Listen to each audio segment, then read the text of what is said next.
महावितरण अभियंता वायरमॅनच्या हलगर्जीपणा शेतकऱ्यांना भोवला. कष्ट करून लाखो रुपयांचा शेतकऱ्यांनी पिकवलेला ऊस जळून खाक.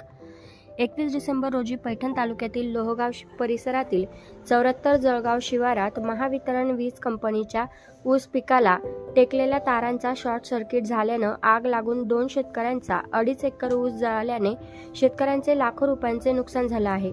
ही घटना लोहगाव वीज केंद्राचे अधिकारी, वायरमॅन, कर्मचारी यांच्या हलगर्जीपणामुळे घडल्याची माहिती शेतकऱ्यांनी दिली आहे. याबाबत मिळालेली माहिती अशी की 74 जळगाव शिवारातील जयश्री अनिल एरंडे आणि सोमनाथ मोहन एरंडे यांच्या ऊस पिकाजवळील एक डीपीवर खासगी 2 व्यक्ती यांनी काही वेळ काम केल्यावर तोडोळी वीज लाईनची वीज सुरू करताच ऊस पिकाला टेकलेल्या आणि झोळ पडलेल्या तारात शॉर्ट सर्किट झाल्याने पिकाला आग लागल्याने 2.5 एकर ऊस पीक जळाले आहे.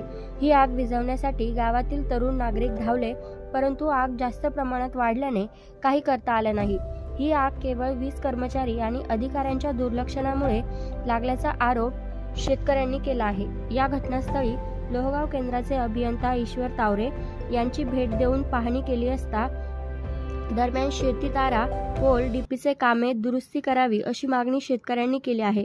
वरिष्ठ अधिकाऱ्यांनी पंचनामा करून पाहणी करून प्रस्ताव पाठवून शेतकऱ्यांचे नुकसान भरपाई करून द्यावी अशी मागणी केली आहे.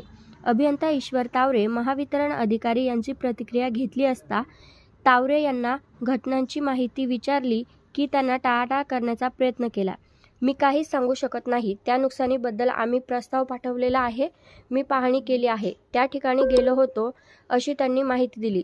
पण शेतकरी यांना आम्ही विचारले असता त्यांनी सांगितले की अभियंता साहेब इथे आले, मात्र त्यांनी कोणत्याही प्रकारचे किती नुकसान झाले, किती लोकांचे हाल झाले, काही पंचनामा केला नाही. मग अभियंता साहेब स्वतःच्या कामांमध्ये हलगर्जीपणा करत आहे. अशा अधिकाऱ्यांना आणि वायरमॅन यांना बडतर्फ केले पाहिजे.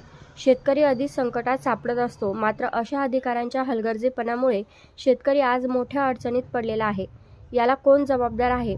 फक्त महावितरण कंपनीचे ईश्वर तावरे अधिकारी आणि वायरमॅन कर्मचारी जबाबदार आहेत.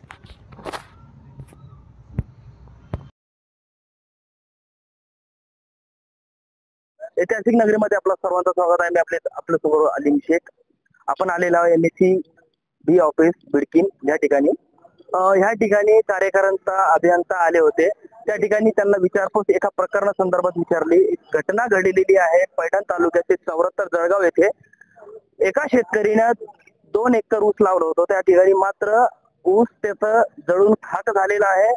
त्या ऊसाचा पूर्ण नाश झालेला आहे. त्या ठिकाणी तिथले तावरे म्हणून इंजिनियर आहेत. त्या ठिकाणी त्यांना माहिती दिली असता त्यांनी टाळाटाळ करण्याचा प्रयत्न केलेला आहे. त्या ठिकाणी ते पोहोचले. घटनास्थळी गेले असता त्यांनी कोणत्याही प्रकारचा पंचनामा न केल्याचा शेतकऱ्यांचा आरोप आहे. त्या ठिकाणी 74 जळगाव येथील एका शेतकऱ्यांचं 2 एकर ऊस हा जळून खाक झालेला आहे. शेतकरी हा राबून करत असतो, मात्र त्या ठिकाणी आज बघू शकता महावितरण विभागाच्या अधिकाऱ्यांच्या हलगर्जीपणामुळे आज शेतकऱ्यांचं लाखो रुपयांचं नुकसान झालेलं आहे. त्या ठिकाणी हा नुकसान भरपाई आता करणार कोण असा प्रश्न आता जनतेकडून निर्माण व्हायला लागलाय. पैठण तालुक्यातील 74 जळगाव या ठिकाणी एका शेतकऱ्याचा 2 एकर ऊस हा पूर्णपणे जळून खाक झालेला आहे. त्या ठिकाणी तुम्ही बघू शकता महावितरणचे त्या ठिकाणी तार जायला होते. त्या ठिकाणी शॉर्ट सर्किटमुळे खासगी लोक पाठवून त्या ठिकाणी म्हणजे वायरमॅन जे असतात त्यांना स्वतः त्या ठिकाणी पाठवावं लागतं. मात्र 2 ते 3 असे कर्मचारी पाठवून त्या ठिकाणी खासगी त्यांच्या हलगर्जीपणामुळे आज महावितरणच्या हलगर्जीपणामुळे आज एका शेतकऱ्यांचं 2 लाखो रुपयांचं नुकसान झालेलं आहे. असंच बघत राहायचे न्यूज बिडकीन.